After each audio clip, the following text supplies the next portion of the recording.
ఈ దొరసానెవరో మన తెలంగాణ గురించి తెలుసుకోవడానికి వచ్చిందంటనే. ఇక రాయే. అచ్చే అచ్చే అచ్చే. ఇదిగో దొరసాని, మా తెలంగాణ ప్రాంతానికి గొప్ప చరిత్ర ఉంది. ముందు నెల మా తెలంగాణ తల్లిని చూడు. మా తెలంగాణ తల్లి మా ప్రజల సంస్కృతి, త్యాగం, పోరాటానికి, ఆత్మగౌరవానికి ప్రతీక.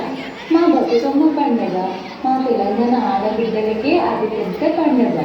మా బోనాల పండుగ తెలంగాణ జాతి సంస్కృతికి ప్రతీక. మా కోటరాజుల వీరంగం, మా సమ్మక్క సారక్క జాతర, మా జానపద కళలు, ఇంకా ఎన్నో తెలుసాలి. ఇగో ఇవన్నీ నీకు డ్యాన్స్ రూపంలో చూపిస్తాను. ఇగో పండగకు చేసిన చకినాలు తింటూ చూడు.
big cheer.